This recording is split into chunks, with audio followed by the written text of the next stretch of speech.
옛날에 추석 명절을 맞이하는 경우가 참 흔치 않는데 우리 희망샘 교회에 오늘 나오신 한 분 한 분들에게 이 이중적인 귀한 복이 가득가득 임하시기를 간절히 축복합니다. 추석이라 하면 보통 음력으로 8월 15일로 그렇게 참 지나고 있는데 이 추석에 대한 다양한 이름들이 있습니다. 가을 계절의 한 중심에 있다고 하는 중추와 또 절기라고 하는 절의 이름을 붙여서 중추절 그렇게 부르기도 합니다. 또 한가위라는 그런 이름도 있지요. 가위날 이런 이름이 있는데 이 한가위의 유래는 신라 시대에 비롯된 우리 민족의 고유한 말이 바로 한가위, 가위날인데 이 가위날이 된 것이 갑이라는 말에서 가위와 갑의 날 그리고 가위날 한가위 이렇게 표현된 순수한 우리나라 말이 바로 한가위 또 가위날 그렇게 부릅니다. 이 한가위에 대한 유래와 민속을 살펴보니까 당나라 문종 때에 일본 성녀인 원인이 쓴 글이 있는데 입당구법 순례행기라는 이런 글이 있는데 거기에 보게 되면은 이런 문장이 있다고 합니다. 산동지방에 머무르고 있는 신라인들만이 8월 15일에 독특한 명절놀이를 하였다. 이날이 신라가 발해와 싸워 크게 이긴 기념일이기 때문이다. 그래서 이날을 명절로 삼아서 백성들이 온갖 음식을 만들어 먹고 감으로서 놀았다. 이 절기 역시 신라인의 절기이므로 자기들의 조국을 그리워하며 8월 보름 한가위날을 맞아 명절놀이를 하였다라고 적혀 있다고 합니다. 또 뿐만 아니라 삼국사기에 보면은 신라 유리왕 9년에 두 왕녀로 하여금 두 그룹으로 나누어서 8월 기망부터 8월 보름 7월 기망부터 8월 보름까지 길삼내기를 하여서 승부를 결정하고 진 편에서 음식을 차려서 이긴 편을 대접하게 하였다. 그리고 달 밝은 밤에는 임금과 백관 대신을 비롯해서 부녀자들과 함께 서랍을 신라 경주의 수십만 군중이 지켜보는 가운데 함께 어울려서 밤이 지새도록 강강수울래와 회소고기의 노래를 부르고 춤을 추며 흥겹게 놀았는데 이것을 그때의 말로 가배 그리고 가배에서 갑이라고 하였다. 그렇게 기록이 남아 있습니다. 이것으로 보아서 한가위날은 우리 결의의 전통적인 명절이요 조상일의 최대의 명절이요 또 결의의 날, 민족의 날 그렇게 우리가 부를 수가 있습니다.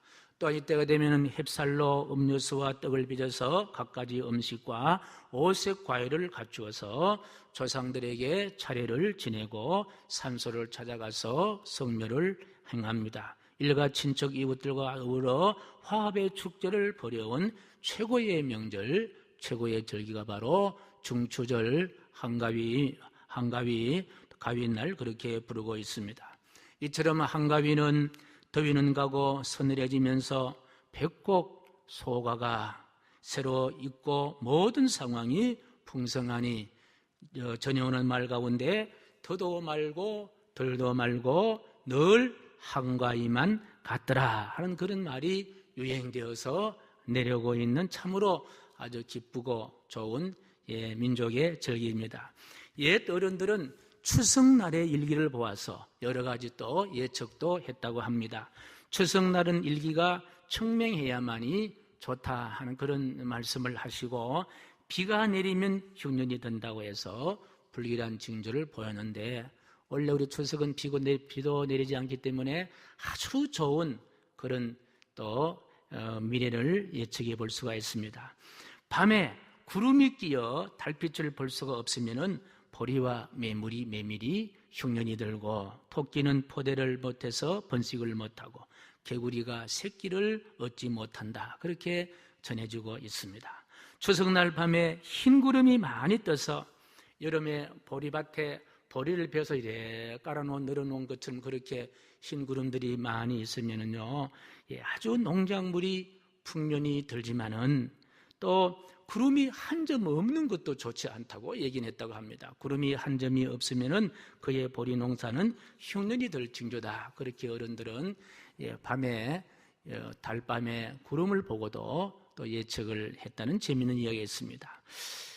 그래 추석 때가 되면은 농가도 잠시 한가하고 인심도 아주 풍부해지고 그렇기 때문에 며느리에게는 말미라는 그런 것을 주어서 친정에 근친을 가게 했고 떡을 하고 음료수를 들고 달걀 꾸러미를 들고 친정에 근친을 가서 혈육과 회포를 풀었던 그런 아름다운 그런 절기가 바로 추석 절기입니다.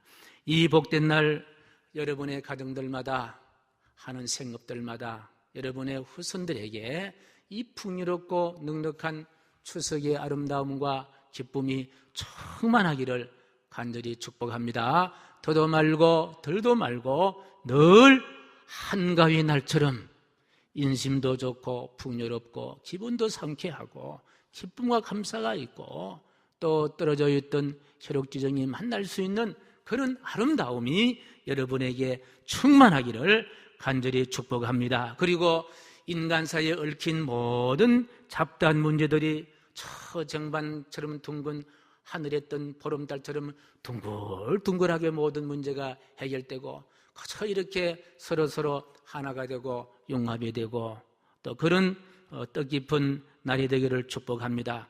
특히 올 추석달은 이 달과 지구의 거리가 아주 수만 킬로 가까워진다는 거예요. 그래서 아마 지구촌에서 볼 수 있는 가장 큰 달을 볼 수 있을 거예요. 오늘 저녁에는 아마 달을 볼 수 있을 텐데 저 달은 가장 가까이서 볼 수 있는 달이기 때문에 큰 정반 같은 정반도 그런 큰 정반이 없지요. 큰 정반 같은 둥근 달을 가득가득하게 보면서 우리 마음도 둥글둥글한 마음 모난 부분이 다 깎여지고 또 혹시나 가족 간에 형제 간에 이웃 간에 모난 부분들 다 깎여져서 그 둥글둥글한 우리 한국의 고유한 그와 같은 귀한 정서들이 풍성할 수 있는 그런 하루가 되기를 간절히 축복합니다. 그리고 입속에서 살살 녹는 그런 송편같이 모든 인생사의 문제가 오늘을 기점으로 해가 다 녹아질 수 있는 복이 임하기를 주님 여러분 간절히 축복합니다. 복되시기 바랍니다. 행복하시기 바랍니다. 더도 말고 덜도 말고 늘 한가위와 같은 그런 삶이 되기를 주님 여러분을 간절히 축복합니다. 오늘 이 뜻깊은 이중적인 축복, 주의 날의 귀한 복과 추석 명절의 귀한 복, 이중적인 축복의 날을 참 뜻깊은 날을 맞이해서 오늘 본문의 말씀 읽었습니다마는 오늘 본문의 말씀 바로 수장절이라는 절기가 있는데 출애굽한 이스라엘 백성들이 바로 애굽에서 출발해서 광야 40년 동안 먹여주시고 입혀주신 하나님 은혜, 가나안 땅에 정착해서 첫 번째 곡식 이제 추수를 하고 난 다음에 그 곡식을 거두어서 이제 그 곡식간에 이렇게 드리면서 하나님 앞에 감사하고 예배하고 기뻐했던 그 절기가 어쩌면 민족 고유한 절기인 한국의 추석 명절과 너무 닮아서 이 본문의 말씀을 읽었는데 이 추석절을 맞이해서 수장절 절기를 생각하면서 떠오르는 세 가지 단어를 함께 나누려고 합니다. 그래서 오늘 본문의 말씀을 추석 단상이다, 추석을 맞이해서 짧은 내용이지만 깊이 의미가 있는 단어들 몇 가지를 함께 생각을 하려고 합니다. 첫 번째로 추석이라 하면 바로 조상을 우리는 생각하지 않을 수가 없습니다. 조상이다. 추석이 되면서 가장 많이 생각하는 단어가 바로 조상이란 단어일 거예요. 조상을 생각하는 마음은 추석의 의미를 새롭게 한다는 생각을 봅니다. 특히 추석을 전후해서 꼭 조상의 산소를 찾아가서 산소를 돌보는 아름다운 미풍양속이 우리 한국민의 정서 속에 남아 있습니다. 원칙은 사실 추석날 가는 것이 아니라 추석 전에가 미리 산소에 가서 벌초를 그렇게 하잖아요. 여름 동안 무성하게 자랐던 풀이 시들어서 혹시나 산불이 난다 그러면은 조상님에도 다 태워버리기 때문에 미리 벌초를 깨끗하게 그렇게 배주는 그와 같은 행사이지요. 그리고 벌초를 하면서 뭘 생각합니까? 자신의 뿌리를 이렇게 생각하는 것이 바로 벌초의 행사이다.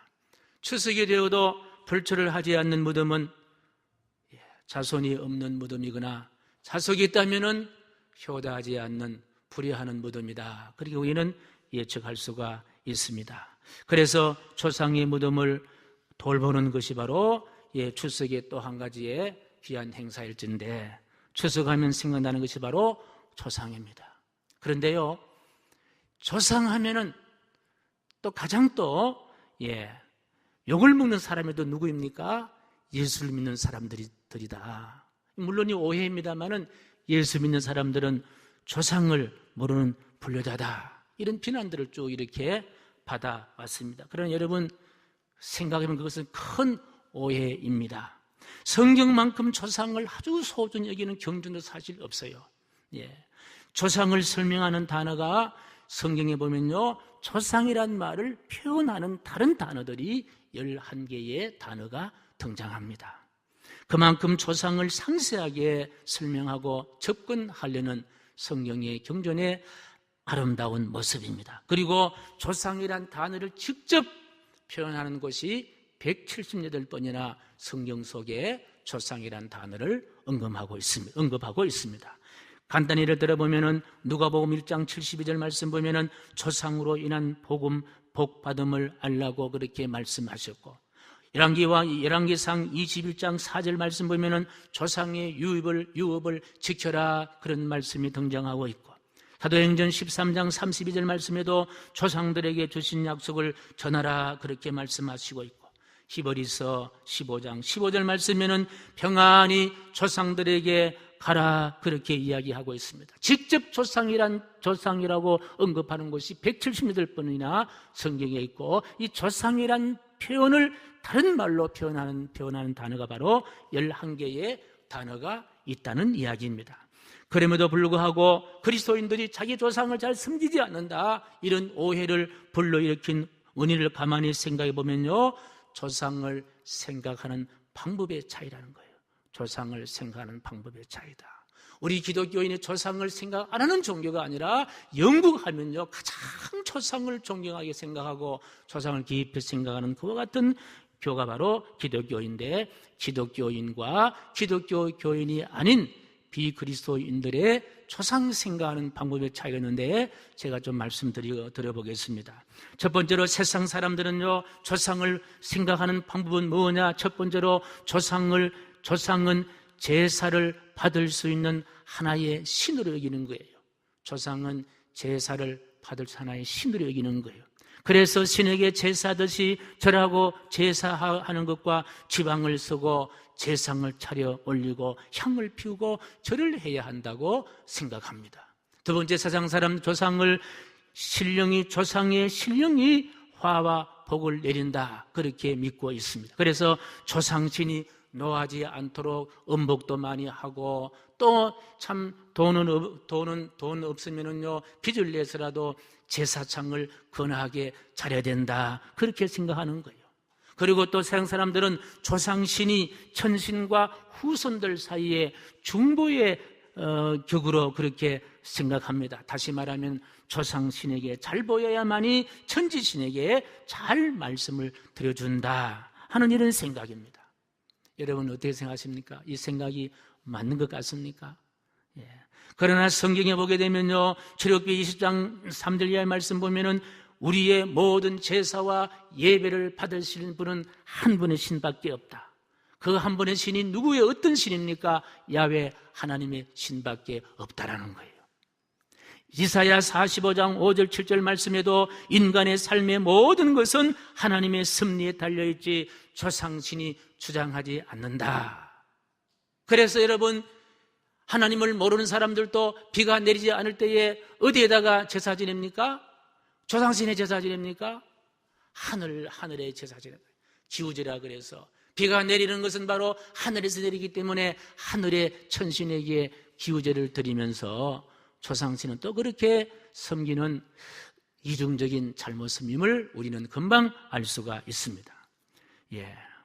그렇다고 기독교가 조상들을 정말 등하시할까? 그렇지 않습니다. 제가 앞에도 말씀드렸습니다만은 아주 적극적으로 조상을 생각하는 종교가 바로 기독교이다. 제가 연구해 보니까요, 조상은 바로 축복의 통로이요, 존경과 영광의 상징이요, 지혜와 명철의 상징으로 조상을 생각하고 있고, 기쁨과 축복의 길로 인생의 영적인 스승으로 특히 볼 수 없는 하나님을 볼 수 있는 상징으로 조상을 대하는 그런 것들이 성경에 기록되어 있는 조상관이다 하는 이야기입니다. 우리 조상들은 대접만을 고집하는 이기적인 귀신이 아닙니다. 숭배하지 않으면 섭섭한 병이 들어서 후손을 괴롭히는 그는 심술궂은 신, 못난 신이 아니라는 이야기입니다. 오히려 하나님을 공경하듯이 조상을 잘 경외할 것을 말씀하시는데 보다 적극적으로 조상을 공경할 것을 성경은 곳곳에서 이야기하는데 언제 공경해야 하느냐? 언제 공경하라는 말씀이에요? 살아계실 때에 부모에게 잘 공경해라. 바로 효의 정신이 바로 성경의 조상 공경의 정신입니다. 그리고 더 중요한 것은 조상을 섬기는 것으로 만족하지 않고 더 중요한 것은 나도 언젠가는 조상이 된다. 그 의식입니다. 성경에서 조상과는 나도 언젠가는 조상이 된다. 내가 조상이 되었을 때에 자식들에게 제사를 받지 않으면 자식을 괴롭히거나 자식을 힘들게 하는 그런 조상이 아니라 아브라함처럼 모세처럼 야곱처럼 이삭처럼 자식들에게 하나님을 잘 섬겼던 그와 같은 아름다운 조상으로 그 조상을 생각하면은 하나님을 섬길 수밖에 없음을 깨닫게 해주는 그런 아름다운 조상, 어딨는 조상이 나도 된다 하는 그런 것들을 말씀해 주시고 있습니다. 그래서 기독교에서는 제사 대신에 살아계신 부모님 앞에서 함께 우리 가정을 주신 하나님께 감사하며 예배하며 그 조상을 추모하는 추모 예배를 드리게 하고 있습니다. 전능하신 하나님 천지를 창조하시고 역사의 흥망성쇠를 주관하시고 인생의 생사화복을 홀로 주관하시는 하나님께 좋은 조상 주셨습니다. 아름다운 조상 주셨습니다. 믿음의 귀한 유산을 물려주신 그 조상을 함께 기리며 하나님 앞에 함께 가족들이 모여서 천지를 지으시고 인간의 생사화복을 주장하신 하나님을 생각하며 하나님께 예배하는 그와 같은 모습으로 추도 예배를 이야기하고 있습니다. 그래서 부모님 앞에서 형제 우애를 함께 나누고 오손도손 함께 준비한 음식물도 함께 나누고 그리고 다정하게 살고 행복하게 살고 우애 깊게 살고 서로 돕고 서로 사랑하고 서로 위로하며 손에 손을 잡고 함께 살아가는 모습, 이것이 바로 기독교에서 말하고 있는 조상에 대한 그런 섬김과 아름다운 그와 같은 모습이라는 거예요. 추석 조상을 깊이 생각하는 그와 같은 절기입니다. 두 번째입니다. 추석하면요 또 생각되는 것이 열매라는 그런 단어입니다. 열매. 추석을 풍요롭게 하는 것은 무엇보다도 열매 때문입니다. 원래는 태풍도 오지 않고 한반도에 큰 비도 오지 아니해서 그 어느 해보다도 열매가 풍성한 계절이다. 가을 햇살 가운데 지금도 열매들은 익어가기 위해서 애를 쓰는 그와 같은 절기가 바로 추석이고 추석하면 또 생각하는 단어가 바로 열매라는 단어입니다. 과일 가게에 가득하게 진열된 탐스러운 과일들, 우리가 먹을 수 있다는 과일이 있다는 것이 얼마나 다행스럽냐는 거예요. 그리고 이 한국의 과일들은요 정말 맛있어요. 제가 전에 미국에 가서 배를 한번 먹어봤는데요, 미국 배는 진짜 맛이 없어요. 꼭 소음 씹는 것 같고, 웃으신 분은 아마 알 거예요. 맛도 전혀 없어요. 한국의 배는요 얼마나 맛있는 배입니까? 배가 나는 곳마다 이름 붙여서 나주배도 있고요, 안성배도 있고요, 여주배도 있고요, 또 어떤 배도 있어요? 먹골배도 있고요. 다 배를 먹으면 그저 물이 막 얼마나 단물이 많이 나오고 맛있는지요. 미국이라든 저 열대에 있는 배를 먹으면요 이게 솜을 씹는 것 같이 버석버석하고 맛도 없고요, 심도 많은데 한국에 있는 열매들은요 100번 아니라 사과도 얼마나 맛있고요, 감도 얼마나 맛있고 포도도 얼마나 맛있고요, 또 뭐가 있습니까? 대추도 얼마나 맛있고요. 세상에 한국에 우리가 이 추석을 기대해서 먹을 수 있는 이런 맛있는 먹거리를 주셨다는 것은 하나님의 크신 은혜이다. 한국에 태어난 것이 얼마나 감사하고, 답심리에 사는 것이 얼마나 감사하고, 희망샘교회 교인으로 살아가는 것이 얼마나 행복하고 감사한 일인가 하는 그런 생각을 가져봅니다.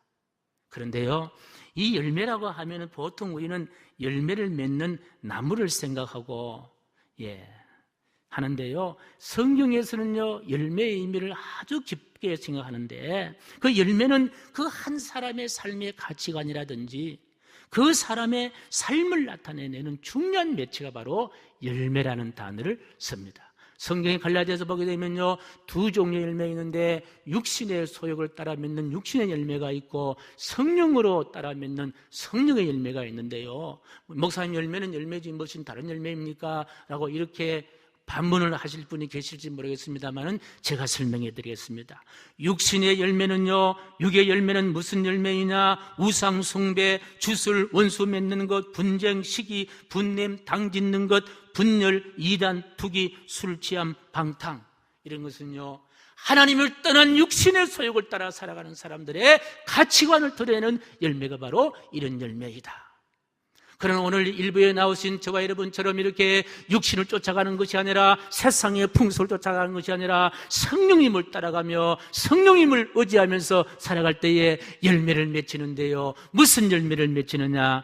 9가지 열매를 맺히는데, 사랑의 열매, 희락의 열매, 화평의 열매, 인내의 열매, 자비의 열매, 양선의 열매, 충성의 열매, 온유의 열매, 마지막으로 제9회 절제의 오이코스, 초청 1+1 전도 축제인 절제의 열매, 하나님을 따라가며 하나님을 믿으며 하나님의 신을 잘 섬기는 민족 사람들에게 맺혀지는 아름다운 열매.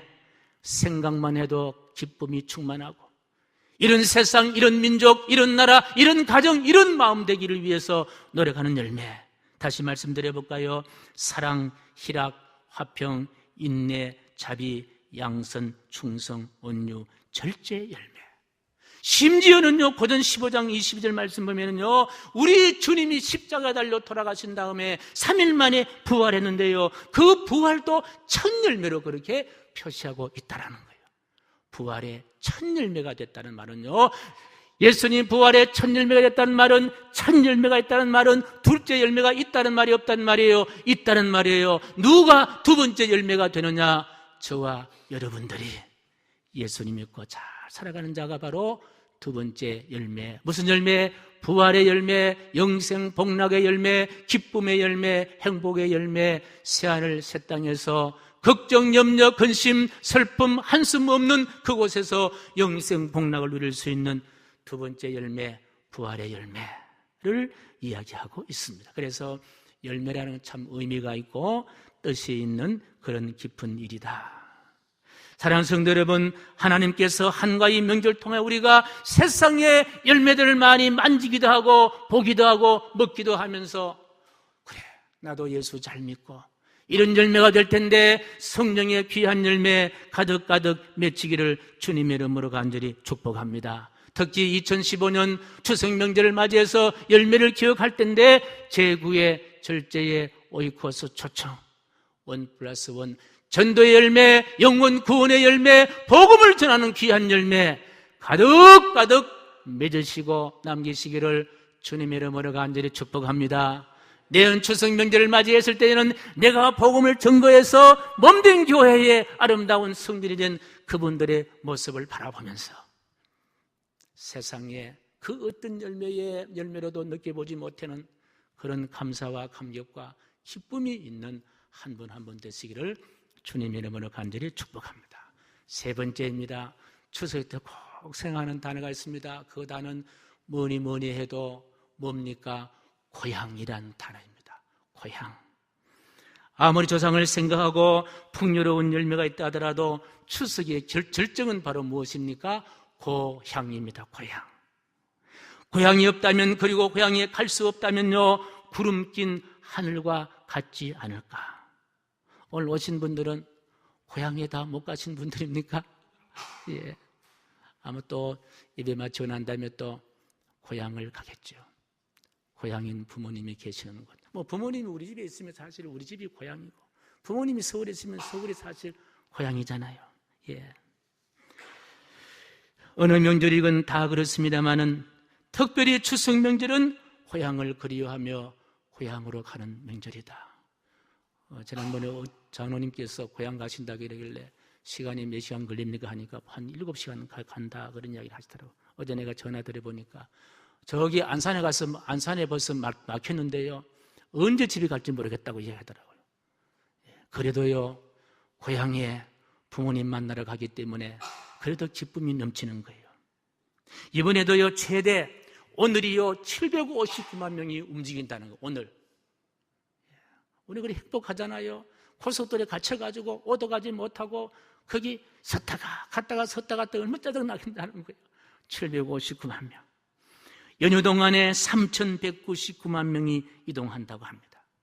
하루 평균요 640만 명이 움직인다는 거예요. 몇만 명요? 640만 명.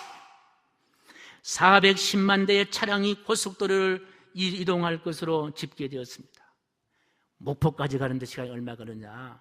10시간 이상은 걸린다는 거예요. 목포까지. 민족적인 대이동.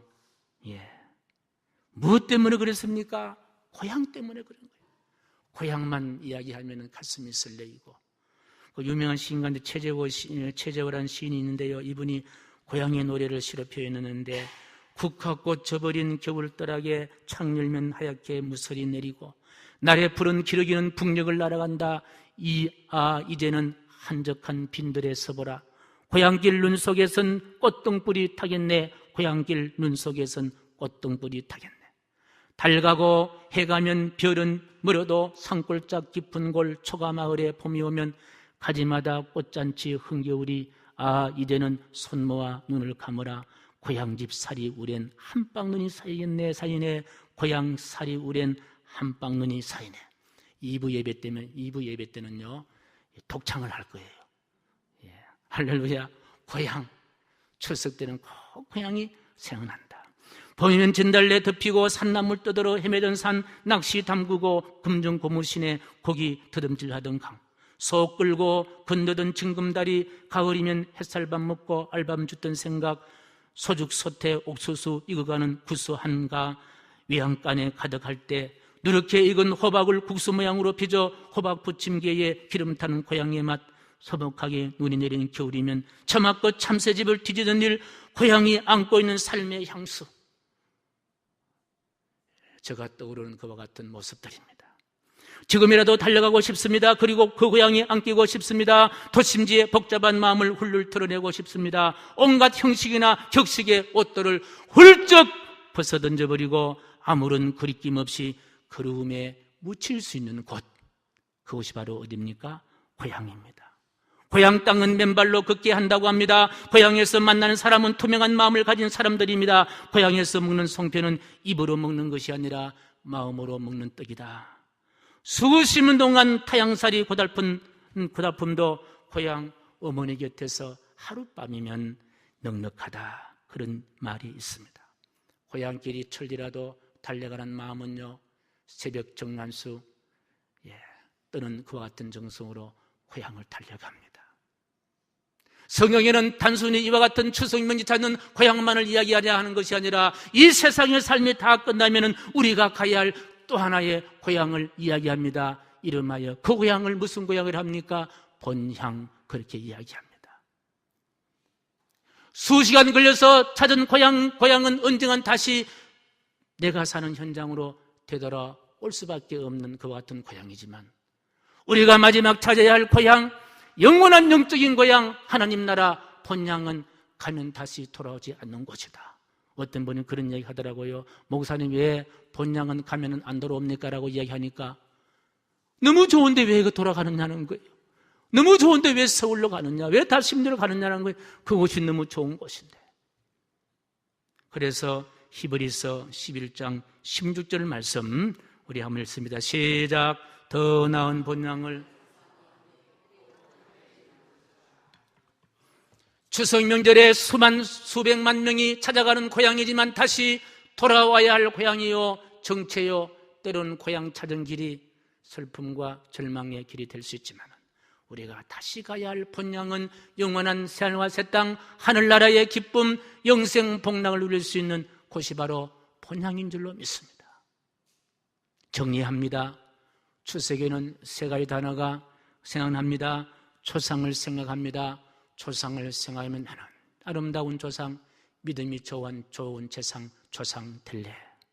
그리고 부모님, 살아계신 부모님을 잘 공경하며 효도하는 삶을 살래. 두 번째는요, 열매를 생각해 봅니다. 열매, 세상의 열매가 아니라 성령의 아름다운 열매를 맺히는 인생으로 살아가리. 그리고 많은 사람이 찾는 고향을 생각합니다.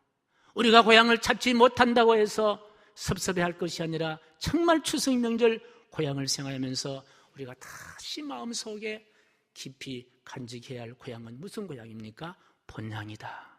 예수 그리스도를 구주로 영접했을 때에 우리가 영생 복락을 누릴 수 있는 그 아름다운 본향.